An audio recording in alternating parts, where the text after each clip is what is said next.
The buyer says, yeah, sorry, I can't buy this house. I'm out here right now. I went in the crawl space, and the right side of the house is a block foundation, stick built home. The left side of the house is a block foundation, stick built home. But the middle of the house is a trailer. Welcome to the Ryan Rice Show, where we talk about what we learned yesterday that we can apply today so that we can be better tomorrow. I hope you enjoy and subscribe. I assigned a deal last year, and the buyer backed out after the seller signed papers for closing, after the buyer signed papers for closing, and after the buyer's lender wired money to escrow and the funds were ready to go. So I want to walk you through exactly what happened, what it was that I learned, so you can make sure that this doesn't happen to you. Or if something like this unfortunately does happen to you, you know exactly how to handle it. Who am I? My name is Ryan Rice. I'm a real estate investor. I have been investing in real estate full time for going on 4 years now, and I did 40 deals last year. And I share what I do here so that you can gain the learnings without the scars. So let's jump right into the story. We had a seller reach out wanting to sell, normal standard practice, and we looked into the property. After a few conversations, we came to an agreement, and I got him and his wife's autograph, and we were moving forward. I locked up this deal virtually, which meant I didn't personally go to the house, or I didn't have anyone go to the house prior to getting it in contract. And so I underwrote the deal based on the information the seller gave me.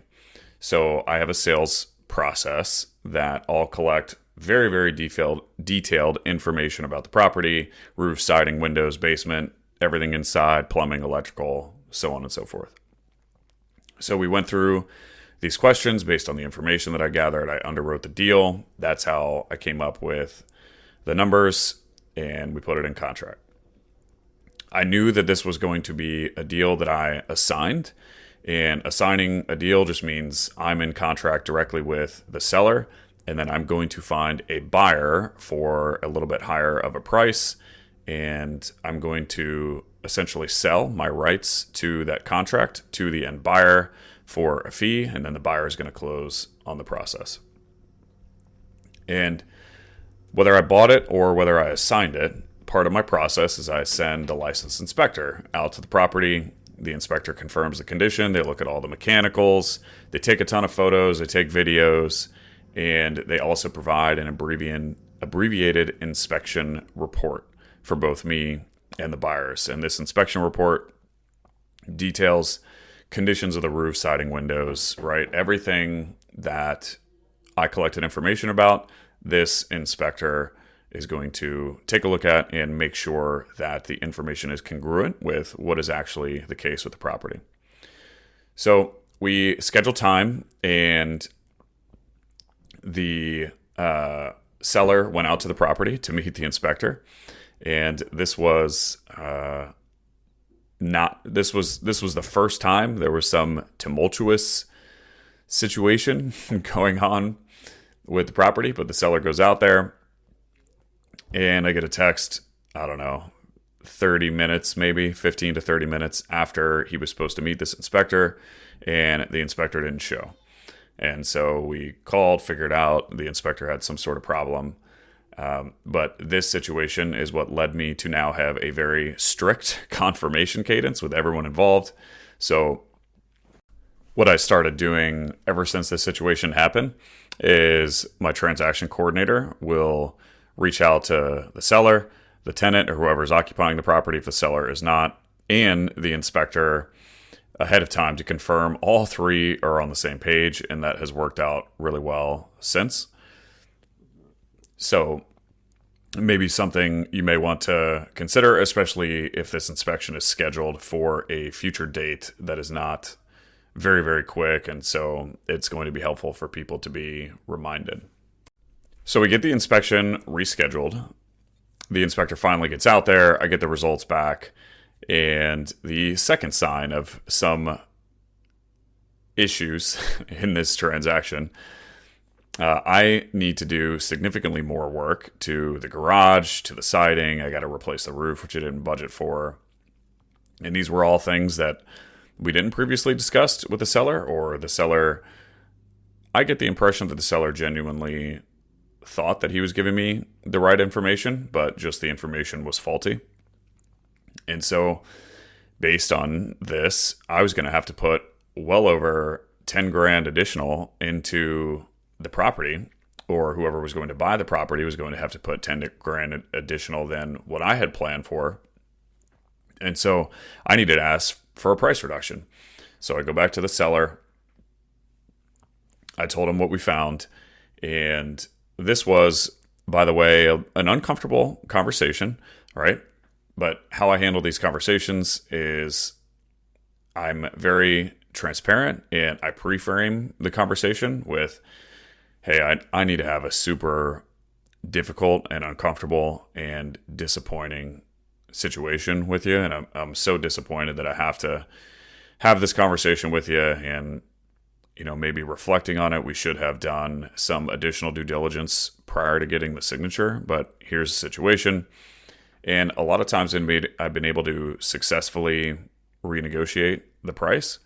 And this doesn't happen on many properties. I would say, I'm going to make up numbers because I don't have the specific data, but maybe 1 out of every 10 that we would virtually put in contract, we would have to renegotiate because of some additional information.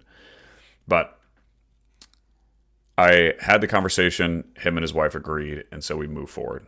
And so we got through the second hurdle that we've had here in this transaction. The inspector didn't show. Now I have to ask for a price reduction. And one of the biggest stipulations of this deal, or one of the biggest obstacles that we had to overcome, was that the seller's brother was a tenant in this house, and the brother needed to find somewhere to go. And the brother didn't have super stable income, didn't have the resources and the ability just to pick up and go. So this was going to be a more difficult process than usual. Obviously, the seller cares about his brother, wants the best for him, doesn't want to just put him on the street. And of course, I agreed with the seller, hey, we'll be flexible with closing. We can first assign this type of closing target date. And if for whatever reason we can't hit that date, then you guys just communicate with me. We can extend, so on and so forth. So probably about 15 to 30 days of the original scheduled closing date, we're constantly in communication with the seller. The seller says, hey, my brother is not going to be able to find somewhere to live in this short time frame. Can we extend? And so we did. And so from the time I got the autograph to the time that we headed to closing, a good 2.5 months went by so that we could solidify a place to live for his brother and make sure that he wasn't just going to be on the street. So there was a lot of time that went by. And in the meantime, I got all the information back that I needed. I found a buyer for the deal. I assigned the contract to the end buyer. I was going to make a modest assignment fee. And it just so happened that the buyer was the son of the owner of the inspection company that went out. And so in the back of my mind, I'm thinking, oh, well, that's works out really well because the buyer has a good relationship with the inspection company. They know each other personally. There can be some good trust there. And that was an interesting part of the story, which we'll get to in a second. But we're constantly in communication several times per week with the seller, constantly having status updates on the brother. We're coordinating logistics of closing, and we get towards the end. And so the closing date is here. We have coordinated and organized the logistics of the key delivery. How's the seller going to get the key to the buyer? We've confirmed everyone's signing, etc. So the buyer is scheduled to sign in the morning. The buyer signs, and the seller is scheduled to sign in the afternoon. And I think he signed around 2:00 or sometime around then. So I got word that everyone signed. I'm thinking that I'm going to have a modest assignment fee hit my bank account here soon. We're going to get this deal closed. Everything was normal. Well, and again, keep in mind the perspective that this deal has been alive for 2.5 to 3 months. So we're ready to get this thing closed. Everyone's excited. The seller's ready. He's been through a lot of difficulty. He's been through a price reduction. He's been through having to get his brother out of the property, find his brother a place to live. So needless to say, everyone was very excited about the idea of getting this deal closed. Probably around an hour after we got wind that the seller had signed, I get a call from the buyer himself. And throughout the process, I was talking mostly with the buyer's team. I hadn't talked a ton to the buyer. The buyer was a very big buyer in this city, and so he's got a big team, and I'm in communication with the team, and my team is in communication with his team. But I looked down at my phone rings probably an hour after the seller signed, and when I saw the name, I was like, oh, maybe he's just calling to confirm, say thanks, and whatnot. So I answer, and he says, he's like, dude, sorry, but I can't buy this house. And I remember, I think I answered the phone and I was walking outside for some reason. And I remember I just stopped in my tracks, and I think my heart skipped about 10 beats, but the whole world just paused for a second because, again, everyone had already signed. The funds were sitting in escrow. We're about to disperse all this stuff. The buyer says, yeah, sorry, I can't buy this house. I'm out here right now. I went in the crawl space, and to the right side of the house is a block foundation, stick-built home. The left side of the house is a block foundation, stick-built home. But the middle of the house is a trailer, and the trailer is sitting directly on the dirt. And so he was like, the house isn't worth anything, and sorry, but I can't buy the house. I already called title. I told them do not disperse, and they're going to hold funds. He's like, I've never dealt with this before, but I cannot close on the house. I'm not willing to move forward. So he's like, tell me what you want to do. I'm happy to pay you your assignment fee. But he's like, I'm not closing. I'm not going to do it. And so after my heart started beating again and the world came unpaused, I said, hey, thanks for the information. That is obviously pretty crazy. And we hung up, and I had to figure out exactly how I was going to deal with this. And look, I knew if I was in the buyer's positions, I wouldn't want to buy the house either. So even though the buyer, his family was the one that owned the inspection company who inspected the property. Real quick, as you guys know, I just recently started this podcast. If you could give it a rating with a quick tap of the thumb, that would mean the world to me. And even more importantly, it could help spread the word to a broader audience, which in turn could help change a life. Thank you so much, and let's get back to the show. What happened was, in the state of Ohio, licensed inspectors are not allowed to touch and move anything during the inspection. Well, in the crawl space, the inspector went in the crawl space. And if you're familiar with home construction, you can imagine that if there is a block foundation and a crawl space on the left and the right, but the middle is a trailer sitting directly on the ground, well, if you're in the crawl space, you're going to see walls, right? You're going to see where the block foundation was built.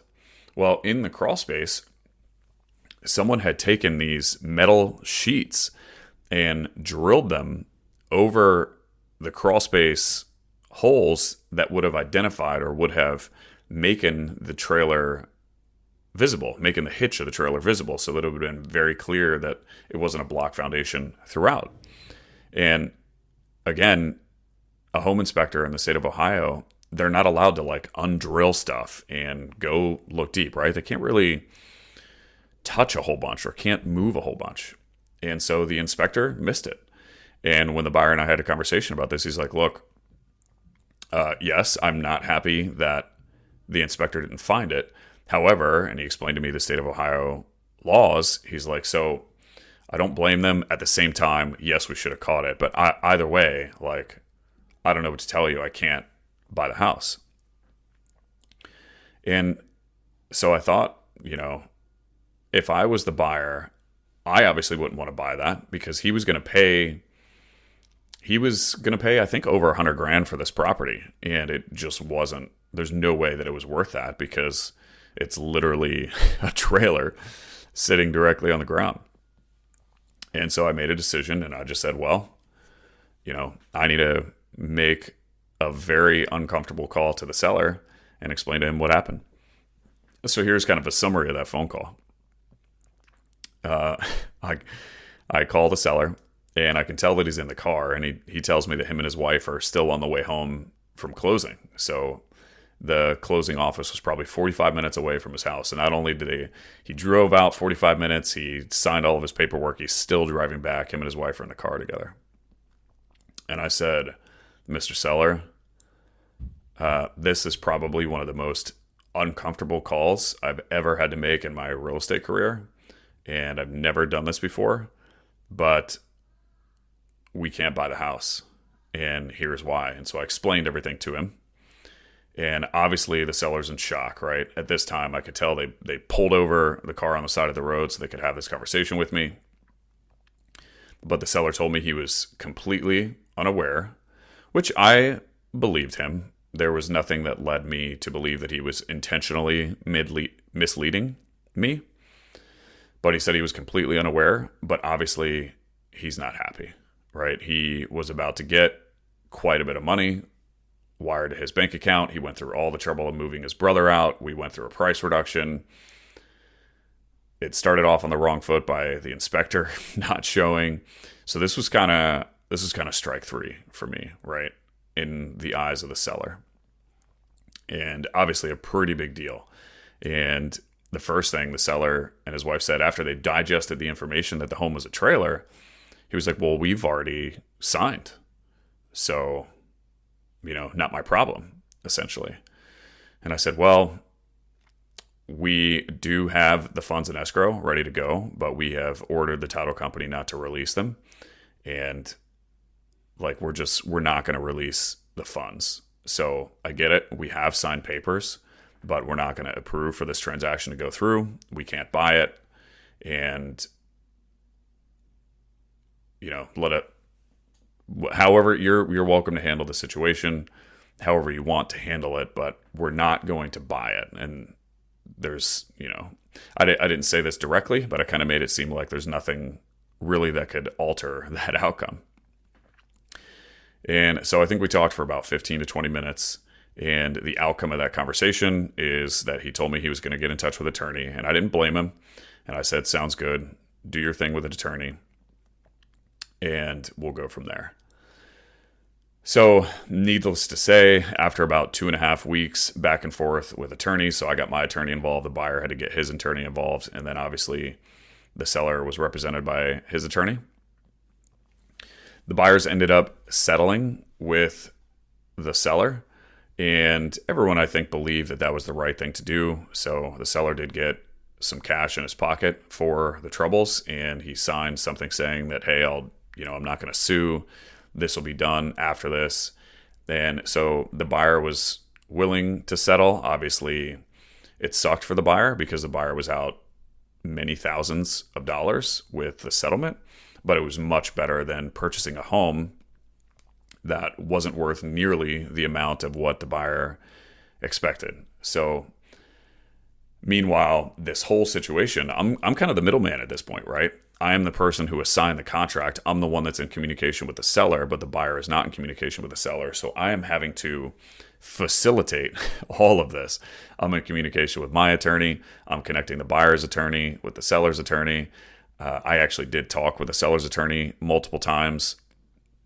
And so that's kind of another thing here throughout all of this. When you are assigning a contract and when you're the wholesaler, you have a responsibility of facilitating and doing the right thing in the transaction. And so I think I could have just completely removed myself and been like, you guys figure it out. But I don't think that would have been the right thing to do because I was the one that was in direct communication with the seller. And at the same time, I wanted to make sure that I'm maintaining the relationship with the buyer as well. So we facilitate this 2.5 week back and forth with the attorney. We got a settlement agreement signed. The buyer got the seller paid, and it was done. So a couple of takeaways, or a few takeaways that I had out of this that I think would be value added to highlight for you guys. And the first and most importantly is just the importance of due diligence. And even if you do due diligence, right? In this case, I had a licensed inspector go to the property. If something seems weird, it's important to go the extra mile to investigate. And what triggered this buyer to personally go through the house and do a little bit of extra heavy lifting, right? So he undrew those metal screws, metal plates that were in the crawl space that I talked about earlier that ended up identifying to him that the home was a trailer. What prompted him to do this is if you walk through the center of the house, number one, all of the mechanical elements of the house were down the center. So it was like shotgun style, right? All the plumbing, all the electrical, any of the necessary elements were down the center of the house. He was like, that's weird. I don't really see that often. Right? So it meant on the left and on the right there were rooms and maybe some electrical was run for lighting, but everything, all the mechanicals were shotgun down the center. He's like, well, that's weird. On both sides of the house, the ceiling heights were different as well. So as you can imagine, if you stick build a house on the left and on the right of a trailer, then unless everything is absolutely perfectly matched up, the ceiling heights are going to be different. And so he's like, what is happening with this house? And so that's ultimately what led him to go in the crawl space and undrill the metal plates so that he could see what was going on. And I think that's an important lesson. And that's also an important lesson if you are facilitating an inspection and you notice these things. I think you can prompt the inspector, be like, hey, I know that we have these rules. I can send my team out if you want, but obviously the learning here is that you have to go the extra mile to investigate if something is off. And so it's super, super important that you do that, because let's say that I was the one purchasing the house. Had I closed on that house, there may have been a small probability that I sold it to an end buyer who didn't figure that out. But for one, if I bought the house and at some point I figured out, I was then going to legally be obligated to share that with the buyer. But two, if I didn't figure it out and a buyer figured it out, if I bought it, I was going to spend a whole bunch of money renovating it, and then the house wouldn't have been worth anything after all that. So if you could imagine, it would have been a significantly more expensive learning had that buyer not gone the extra mile to investigate what happened. My second learning here is the buyer offered to still pay me my assignment. And I could have asked for that. And had I done that, I would say it would have been likely that relationship would have been done. And I don't think it would have soured in a bad way, because he's more than willing to pay it. But it was pretty, it was over 10 grand that he was going to pay me. And I just put myself in his shoes and I was like, look, if I were in your shoes, I would have probably done exactly what you did. So no worries. And I appreciate the communication that we have. And our relationship still goes to this day. Like, we did a few more deals after that transaction. Incredibly good guy, runs a really good operation, and we've just continued to do some business together. And so I think that solidifies the thought of prioritizing relationships over something transactional, because I could have put some more money in my pocket in the short term, but I would say it's likely that relationship would have been over, because while he felt that legally the right thing to do might be to pay me my assignment fee, like, that would have still sucked. And he probably would have been kind of annoyed that I asked him to do that given the situation, because again, had I put myself in his shoes, I wouldn't have wanted to buy the house either. The third takeaway for me is to have good attorneys. And I think that's a theme throughout a lot of these podcast episodes that I do, but have good attorneys and let them do their thing when things go south. And the fourth learning and takeaway, and this is actually something that I felt I handled well, but after the fact, I look back and I thought that the way that I handled the communication is part of what led this to not going further south than it could have. But before every step along the way, before I had all of the perfect information, or before I knew exactly what was going to happen or what we were going to do, I communicated very quickly. I communicated honestly and transparently, and I pre-framed the conversations appropriately. And what I mean by I pre-framed the conversation is, for example, that last phone call that I had with the seller where I had to tell him that we weren't going to buy the house after he signed. The very first thing I said to him is like, hey, Mr. Seller, I need to have the most difficult conversation I've ever had in my real estate career. And that was completely true, right? It wasn't fabricated. And I think me pre-framing that conversation helps provide a little bit of empathy. Now, obviously, we still settled and the buyer still gave him some money, but every step along the way, especially if anything was going to go south, I communicated very quickly. I communicated very honestly, and I was super transparent, and I felt like that was the right thing to do. And I think in the end, it worked out, and I think we came to an agreement that was fair for everyone. So that was my wild real estate story, probably one of the crazier stories that I've had in my real estate career. And I hope you guys got some value out of that. Hope you enjoyed it. And if you ever have a house that is not actually a house and a trailer, then I would advise that you don't buy it. So if you guys got some value out of that, I would truly appreciate it if you shared that with someone that you know. That is how you can provide some good feedback to me that you are enjoying this content. But I appreciate you guys. I love you guys. And I'll see you in the next one. Peace.